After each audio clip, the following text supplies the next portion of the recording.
अस्सलाम वालेकुम। Next is ventricular fibrillation. Ventricular fibrillation का जिक्र बहुत देर से आ रहा है, हर किसी ना किसी की लीडिंग टू मैं कहता हूँ कि वेंट्रिकुलर फिब्रिलेशन ना हो जाए। और generally ventricular fibrillation as in simple words के हार्ट की जो डिफरेंट मसल्स हैं, for instance these are all muscle fibres of a ventricle, तो ये तमाम फड़फड़ाने लग जाते हैं, अलग अलग कॉन्ट्रैक्ट करना शुरू कर देते हैं। अब जब सारे अलग अलग कॉन्ट्रैक्ट करना शुरू कर देते हैं और सारे इन सिंक नहीं होंगे तो ब्लड सप्लाई आगे नहीं जाएगी, और ब्लड सप्लाई आगे नहीं जाएगी तो फिर it leads to unconsciousness and finally death, अगर उसको फॉरन ट्रीट नहीं किया जाएगा। अब ये होता ऐसा क्या है कि हार्ट के तमाम मसल्स स्मॉल पैचेस में कॉन्ट्रैक्ट करना शुरू कर देते हैं due to irregular impulses. Actually होता क्या? So the story starts with ischaemia और सडन इलेक्ट्रिक शॉक।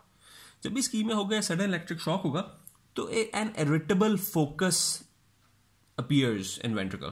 ठीक है, वही एक फोकस, एक पॉइंट, एक टॉपिक पॉइंट इंपल्स जनरेट करना शुरू कर देगा, जिसे हम कहते हैं इरिटेबल फोकस। अब वो पॉइंट, जब जो भी पार्ट इस्कीमिक है वेंट्रिकल का, वो इंपल्स जनरेट करनी शुरू कर देता है, उसे हम इरिटेबल फोकस कहते हैं।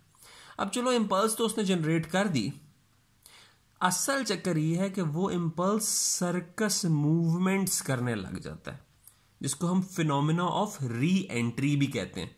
अब सर्कस मूवमेंट्स क्या होती हैं? सर्कस मूवमेंट होती हैं कि एक पॉइंट से, ये एक टॉपिक फोकस है, ये इस्कीमिया का पॉइंट था इंजरी का, यहां से इंपल्स जनरेट हुई और वो इंपल्स सारे वेंट्रिकल को डीपोलराइज करने के बाद वो इंपल्स ने आके वापस उस ही पॉइंट को री एक्साइट कर दिया जिस पॉइंट से वो इंपल्स जनरेट हुई थी। तो यहां से निकली और उसी पॉइंट को री एक्साइट कर दिया। तो इससे क्या होगा? ये तो फिर जाएगी, फिर री एक्साइट कर देगी, फिर आएगी, फिर री एक्साइट कर देगी, और वो वेंट्रिकल इस तरह कॉन्ट्रैक्ट करी जाएगा। ठीक है, अब इसकी वजह से क्या होता है कि इरेगुलर इंपल्सेस आना शुरू हो जाती हैं, और वो तमाम की तमाम इंपल्सेस होती लो वोल्टेज ही हैं। ठीक है, अब वो डिफरेंट पार्ट्स ऑफ वेंट्रिकल के अंदर इरेगुलर लो वोल्टेज इंपल्सेस चली जा रही हैं, और वो इंपल्स आके रीस्टिमुलेट कर देती हैं उसी पॉइंट को जहां से वो ओरिजिनेट हुई थी। तो ये तो काम चली जाएगी, तो रुकेगा ही नहीं कभी। ठीक है, और इसके रिजल्ट में ventricles start contracting in small patches, in small 30 to 50 patches हैं उनके अंदर, वेंट्रिकल्स कॉन्ट्रैक्ट करने लग जाता है। तो फाइनली इस तरह कॉन्ट्रैक्ट करने की वजह से ventricles pump negligible amount of blood and it leads to, बंदा बेहोश हो जाता है and finally it leads to death. अच्छा, ट्रीटमेंट इसकी क्या है? डीफिब्रिलेशन। अब ये डीफिब्रिलेशन क्या है, अगले पार्ट में मैं आपको डिटेल में बताऊंगा, but defibrillation is the main treatment for ventricular fibrillation. ठीक है, अच्छा, अब असल इसके अंदर पढ़ने वाला है इसकी पैथोफिजियोलॉजी ऑफ सर्कस मूवमेंट्स, कि भाई अगर इस पॉइंट से जनरेट हुई है तो फाइनली आके इसने इस ही पॉइंट को री एक्साइट कर देना है। अच्छा, नॉर्मली कैसे हो सकता है कि अगर यहां से इंपल्स जनरेट हो और यूं घूम के आए और उसी पॉइंट को री एक्साइट कर दे? नॉर्मली ऐसे होता है? नो, नॉर्मली ऐसे नहीं होता। क्यों? कि जब तक इंपल्स घूम के आती है तब तक वो पॉइंट जहां से इंपल्स स्टार्ट हुई थी वो स्टिल इन रिफ्रैक्टरी फेज होता है, यानी कि वो इंपल्स आके उसी पॉइंट को अगर आके लगे तो वो उसे री एक्साइट कर ही नहीं सकती उस पॉइंट को, क्योंकि वो अभी अपने रिफ्रैक्टरी फेज से बाहर ही नहीं आया। और रिफ्रैक्टरी फेज कौन सा होता है? रिफ्रैक्टरी पीरियड कौन सा होता है? ऐसा पीरियड जिसके अंदर के अगली इंपल्स, नेक्स्ट इंपल्स, उस पॉइंट को दोबारा रीस्टिमुलेट ना कर सके। याद है absolute refractory period, relative refractory period. ठीक है, उसके अंदर दोबारा री एक्साइट नहीं हो सकता वो पॉइंट, ये वो सेल। तो वहां से घूम के इंपल्स आती है नॉर्मली, तो वो तो भी रिफ्रैक्टरी पीरियड में होता है, तो इंपल्स डाई आउट कर जाती है। अब इसमें क्या चक्कर है कि घूम के आती है तो वो जनाब साहब का वो अपने रिफ्रैक्टरी पीरियड से बाहर आए हुए होते हैं, तो दोबारा एक्साइट कर देती है। अब इसकी 3 वजूहात हो सकती हैं कि ये दोबारा री एक्साइट होने की। नंबर 1, मैंने आपको कहा कि वो अपने रिफ्रैक्टरी पीरियड से बाहर आ जाती है। इसका मतलब है कि अगर हम किसी तरीके से इस फोकस पॉइंट का रिफ्रैक्टरी पीरियड ही कम कर दें तो ये री एक्साइट हो जाएगा सेम इंपल्स से। अब रिफ्रैक्टरी पीरियड कम करने का तरीका क्या होता है? यूजुअली अगर हम ड्रग्स लेते हैं, एपिनेफ्रीन है जिस तरह, तो वो अगर एपिनेफ्रीन है तो एपिनेफ्रीन क्या करती है? एपिनेफ्रीन रिफ्रैक्टरी पीरियड को कम कर देती है। जब रिफ्रैक्टरी पीरियड ही कम हो गया तो वो इंपल्स जब तक वापस आएगी तब तक रिफ्रैक्टरी पीरियड से वो पॉइंट बाहर आ जाएगा और वो रीएक्साइट कर देगी उसी पॉइंट को। ठीक है। अच्छा, दूसरा पॉइंट, हम कहते हैं जी कोई रिफ्रैक्टरी पीरियड कम नहीं हुआ, इसने अपने टाइम से पहले नहीं बाहर आना, तो ठीक है, हमारे पास दूसरा तरीका ये है कि हम कहते हैं कि इसका पाथवे बड़ा कर देता हूँ। यानी कि पहले जो इसने यहाँ से घूम के यूं जाना था ना, अब मैं कहता हूँ ये यूं घूम के जा रही है यूं। ठीक है, ये बड़े पाथवे से होके जा रही है। जाहिर बात है बड़े पाथवे से अगर होके जाएगी सेम स्पीड से तो ये तो जल्दी पहुंच जाएगी, मगर इसमें इतनी देर बाद पहुंचेगी कि तब तक ये अपने रिफ्रैक्टिव पीरियड से बाहर आ चुका होगा, तो फिर इसने दोबारा रीएक्साइट कर दिया।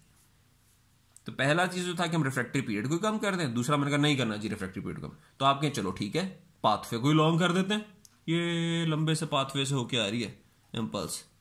ठीक है, और जब तक वहां तक पहुंची है तो उसको रीएक्साइट कर दी। अच्छा, तो ये पाथवे लंबा किस तरह होगा? अगर आप गौर करें कि अगर ये वेंट्रिकल है, इस वेंट्रिकल को मैंने ये बना दिया, इतना बड़ा बना दिया, इसका मतलब है क्या हुआ कि हार्ट डायलेट कर गया है। तो डायलेटेड कार्डियोमायोपैथी के अंदर उसका जो पूरी जो पाथवे है वो बड़ा हो जाता है, जब तक इम्पल्स वापस जाती है तब तक वो अपने रिफ्रैक्टरी पीरियड से बाहर आ चुका होता है। ठीक है, तीसरा मैं कहता हूं जी कि नहीं जी, ना हमने इसका रिफ्रैक्टरी पीरियड कम करना है, ना हमने पाथवे लॉन्ग करना है। अब कोई और तीसरा तरीका बताएं। तो तीसरा तरीका ये है कि इसका रिफ्रैक्टरी पीरियड भी कम नहीं हुआ, पाथवे भी ये ब्राउन वाला छोटा ही रहा है, मगर अगर मैं speed of conduction of nerve impulse इस पाथवे पे स्लो कर दूं तो क्या होगा? जो पहले इसने यूं करके पहुंच जाना था जल्दी से, अब ये स्लो स्लो स्लो स्लो जा रही है, इसी में स्लो स्लो जा रही है। तो स्लो स्लो करते करते जब तक पहुंचेगी तब तक रिफ्रैक्टरी पीरियड खत्म हो चुका होगा। अच्छा, अब स्लो करने का क्या तरीका है? चलो भी यहाँ पे एक छोटा सा ब्लॉक लगा देते हैं, यहाँ छोटा सा ब्लॉक लगा देते हैं, यहाँ छोटा सा ब्लॉक लगा देते हैं, तो यहाँ से रुक रुक के जाएगी इम्पल्स, तो जब तक पहुंचेगी। तो वो ब्लॉक किस तरह लगता है? इस्कीमिया। जब भी किसी पार्ट का इस्कीमिया होता है, ठीक है, तो वहां से जो भी पाथवे गुजरा होता है उसको थोड़ा सा ब्लॉक लग जाएगा ना, तो बस, तो इस्कीमिया ब्लॉक्स द पाथवे। तो ये तीन बहुत इंपॉर्टेंट फिनोमेना है वेंट्रिकुलर फिब्रिलेशन के। वेंट्रिकुलर फिब्रिलेशन होती है सर्कस मूवमेंट से, फिनोमेना ऑफ री एंट्री से, और वो कब होता है? By three things: long pathway, decreased speed of conduction and decreased refractory period. Long pathway dilated heart की वजह से, decrease speed of conduction ischaemia blocking the pathways, और decrease refractory period mainly by epinephrine. ठीक है, कोई drug ले ली इसने epinephrine को ज्यादा स्क्रीट करा दिया तो फिर भी ऐसे हो जाएगा। ठीक है, अच्छा, अब डायग्रामेटिकली वेंट्रिकुलर फिब्रिलेशन होती कैसे? वेंट्रिकुलर फिब्रिलेशन ऐसी है, अब मिसाल के तौर पे जी ये हमारा एक्टोपिक फोकस है। ठीक है, अब एक्टोपिक फोकस ने इम्पल्स जनरेट कर दी इस साइड, अब वो इम्पल्स जाएगी।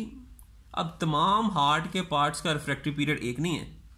ठीक है, वो जिस पार्ट को टच करेगी, और उस पार्ट फॉर इंस्टेंस इस पार्ट को जाकर टच करना था इसने, मगर इस पार्ट, ये पार्ट तो अभी अपने रिफ्रैक्टरी पीरियड में, ठीक है, पुराने, तो यहां से इम्पल्स क्या होगी? दो में डिवाइड हो जाएगी, इसमें डिवाइड हो जाएगी, इसमें डिवाइड, फिर यहां से निकलेगी आगे एक और पार्ट है जो कि नहीं एक साइड हो सकता, अभी पुरानी रिफ्रैक्टरी पीरियड में था, तो फिर ये फिर दो में डिवाइड हो जाए, तो एक इधर निकल गई, किधर निकल गई, किधर निकल गई, घूम ही जाएंगी, घूम ही जाएंगी। अब होगा क्या कि करते करते करते ये जो पार्ट था, जब ये घूम के इधर उधर से इतनी मल्टीपल डायरेक्शन में चली गई है डिवीजन्स की वजह से, जब कहीं से घूम के पीछे से घूम के यहां से वापस आएगी यहां तक, तो तब तक ये रिफ्रैक्टरी से निकला होगा, तो फिर ये यहां पे भी आगे चली जाएगी। तो ये इतने मल्टीपल पाथवेज में घूमती है कि करते करते ये तमाम हार्ट को at different point of time excite करती रहती है। यहां से निकली इंपल्स यहां चलेगी, यहां से यहां से डिवाइड होकर यहां से यहां, जहां पे भी ब्लॉक हुई वहां पे दो में फर्दर और टू पार्ट्स में डिवाइड होगी। यानी कि ब्लॉक वही होती है ना कि जो पार्ट रिसेप्टिव नहीं होता टू इंपल्स, यानी कि भी रिफ्रैक्टिव पीरियड में होता है, तो वहां से डिवाइड हो जाती है, यहां से यहां निकल गई, वहां से ये देखो यहां से यहां पे चली गई, और यहां से करते करते करते पूरे में, और ये फिर घूमी जाएगी पूरे हार्ट में। तो ये बेसिकली इसकी सर्कस मूवमेंट है। ये वो है जहां पे भी रिफ्रैक्टरी कुछ मसल्स हैं, और यहां पे कर करके घूम घूम के कॉन्टिन्यूड प्रोपेगेशन से हो के फाइनली सारे हार्ट, सारे वेंट्रिकल को ही इन्वॉल्व कर लिया वेंट्रिकुलर फिब्रिलेशन। ठीक है, अब ये वेंट्रिकुलर फिब्रिलेशन की ईसीजी है। ये हाल देखो, क्यूआरएस कॉम्प्लेक्स का हाल क्या हुआ है? ये क्यूआरएस कॉम्प्लेक्स, ये क्यूआरएस, ये क्यूआरएस, ये क्यूआरएस, ये क्यूआरएस, ये यानी कि कोई सिंक नहीं है, कोई पी वेव नहीं है, कोई क्यूआरएस कॉम्प्लेक्स नहीं है। जस्ट आपको जिस तरह फड़फड़ा रहा है ना, तो क्या क्या इलेक्ट्रिकल एक्टिविटी होगी? ये इलेक्ट्रिकल एक्टिविटी है। ठीक है। Irregular waves, low voltage waves, start जब होता है ना तो ये जरा 0.5 मिली वोल्ट्स की होती हैं, फिर 0.3 to 0.2 मिली वोल्ट्स की हो जाती हैं, फिर करते करते करते करते ये बिल्कुल छोटू सी 0.1 मिली वोल्ट्स की रह जाएंगी वेंट्रिकुलर फिब्रिलेशन से। ठीक है, तो जहां भी आपको इस तरह की वेव्स नजर आए ना तो वेंट्रिकुलर फिब्रिलेशन है। अगर वेंट्रिकल है तो सारी ईसीजी को इन्वॉल्व कर लेगा, अगर एट्रियल फिब्रिलेशन है ना तो क्यूआरएस कॉम्प्लेक्स तो ऐसा सा आता रहेगा,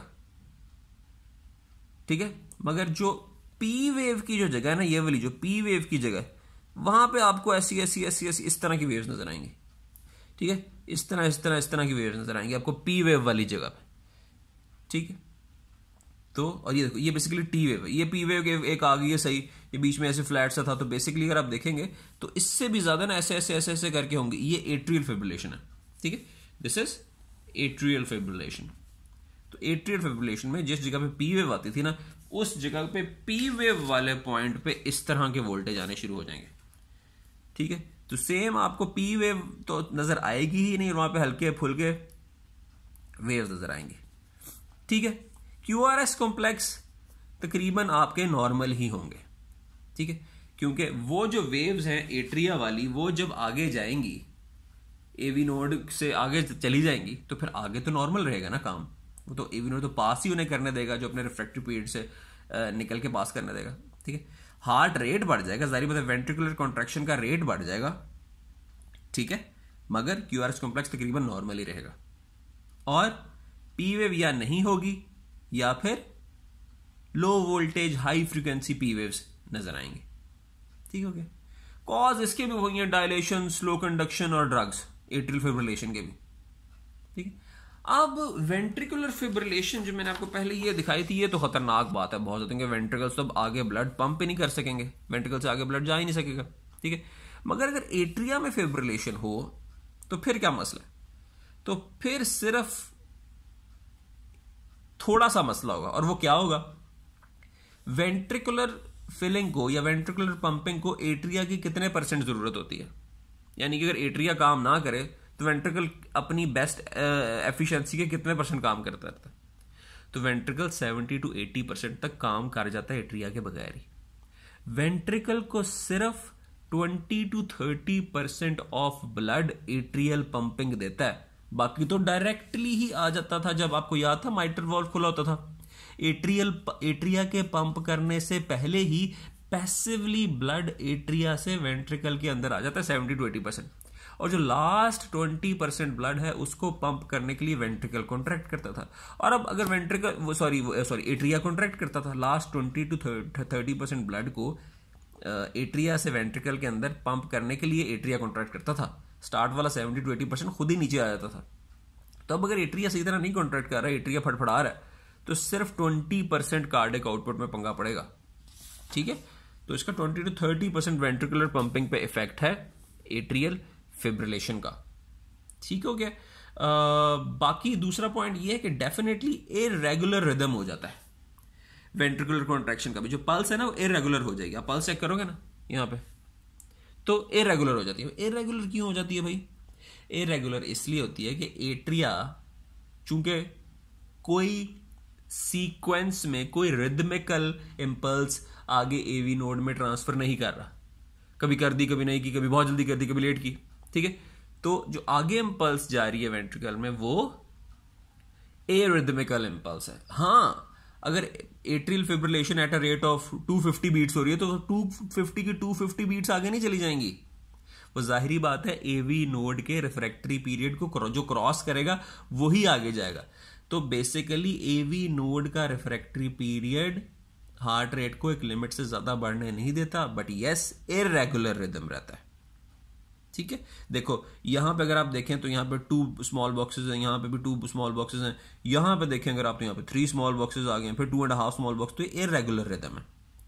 ठीक है, और इररेगुलर रिदम में क्या होता है कि हर वेंट्रिकुलर कॉन्ट्रैक्शन में गैप मिनिमम 0.35 सेकंड का होता है और मैक्सिमम 0.95 सेकंड का हो सकता है, डिपेंडिंग अपॉन कि एट्रिया की जो इररेगुलर वेव है, यहां से एट्रिया की जो इररेगुलर वेव है वो कब जाके यहां पे जो एवी नोड पड़ा है उसको कब जाके स्ट्राइक करती है। कभी घूमते घूमते 0.35 सेकंड बाद स्ट्राइक कर दी, कभी 0.95 सेकंड बाद स्ट्राइक कर दी।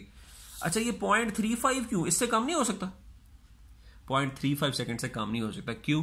क्योंकि अगर उससे भी ज्यादा जल्दी कोई एट्रिया की वेव एवी नोड पे आके स्ट्राइक करेगी तो एवी नोड से आगे ही नहीं भेजेगा, क्योंकि एवी नोड स्टिल अपने रिफ्रैक्टरी पीरियड में होगा। ठीक है, तो एवी नोड के रिफ्रैक्टरी पीरियड की वजह से मैक्सिमम हार्ट रेट या मैक्सिमम या minimum time of between two ventricular contraction जो है वो 0.35 सेकंड ही होता है, इससे नीचे नहीं जा सकता, यानी कि इससे ज्यादा हार्ट रेट नहीं बढ़ सकता। ठीक हो गया? तो ये तो थी एट्रियल फिब्रिलेशन। अब ये देखें जी एट्रियल फिब्रिलेशन की डायग्राम है, सेम वेंट्रिकुलर फिब्रिलेशन की तरह ये एट्रियल फिब्रिलेशन है, ये इस तरह इधर जा रही है, इधर जा रही है, इधर जा रही है, इधर जा रही है। अब एट्रियल फिब्रिलेशन के साथ एक टर्म होती है फ्लटर। सेम एट्रियल फिब्रिलेशन वाला फिनोमेना है, मगर अगर वही same phenomena, same circus movement है, सेम री एंट्री है, मगर अगर वो सारा फिनोमेना सिर्फ एक सिंगल पाथवे में हो रहा हो तो उसे हम फ्लटर कहते हैं। फ्लटर में क्या है जी कि यहां पे कोई एक टॉपिक फोकस है, ठीक है, वो इम्पल्स जनरेट कर रहा है, मगर वो इधर इधर इधर हर तरफ नहीं कर रहा, वो एक ही डायरेक्शन में कर रहा है, वापस इम्पल्स आ रही है और वापस इसी पॉइंट को रीएक्साइट कर रही है।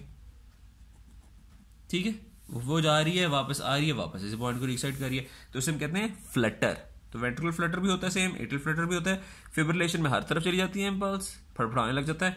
फ्लटर में एक ही तरफ जाती है, जब अगर एक ही तरफ जाएगी तो फड़फड़ाएगा नहीं, बट हार्ट रेट बहुत ज्यादा हो जाएगा। ठीक हो गया? तो जी अब अगर हम देखें एट्रियल फ्लटर, तो फ्लटर ये है। तो फ्लटर में क्या होगा, पी वेव आएगी और ज्यादा पी वेव्स आएंगी। देखो यहां पे 2 पी वेव्स आ गए, ठक ठक फौरन, एक दो, यहां पे 3 पी वेव्स आ गई, ये एक पी वेव, ये फिर पी वेव, ये फिर पी। और पी वेव की शक्ल भी किसी हद तक ठीक ही होती है, थोड़ी सी कोनिकल हो जाती है, ठीक है, मगर पी वेव ऐसे नहीं कि बिल्कुल ही कोई सार पैर ही नहीं है पी वेव का। ठीक है, तो इसमें क्या होता है कि 2 to 3 पी वेव्स पर क्यूआरएस कॉम्प्लेक्स एट्रियल फ्लटर में। ठीक हो गया? और सेम फिनोमेना 2:1, 3:1 एक और जगह भी हमने पढ़ा था, अगर आप याद करें, वो था AV blocks. Second degree AV block में ऐसे होता था कि 2 to 3 पी वेव्स पर क्यूआरएस कॉम्प्लेक्स होती थी, मगर उसमें ये नहीं था कि पी वेव जल्दी आ रही है या पी वेव का फ्लटर चल रहा है, उसमें था कि वो पी वेव आती है मगर क्यूआरएस में कन्वर्ट हो ही नहीं सकती क्योंकि बीच में ब्लॉक लगा हुआ है। सो 2:1, 3:1 यानी कि 2 P waves for 1 QRS complex, 3 P waves for 1 QRS complex, दो जगह इसका जिक्र होगा, एट्रियल फ्लटर में और दूसरा एवी ब्लॉक में। इसमें होता क्या कि रैपिड सर्कस मूवमेंट होती है, but it's only in one direction, जिसकी वजह से atria starts beating in 200 to 350 atrial beats per minute. ठीक है, और जाहिर बात है कि एवी नोडल रिफ्रैक्टरी पीरियड की वजह से तमाम बीट्स आगे नहीं जाती, तकरीबन 1/3 बीट्स जो हैं एट्रिया की वो वेंट्रिकल के अंदर कन्वे हो जाती हैं।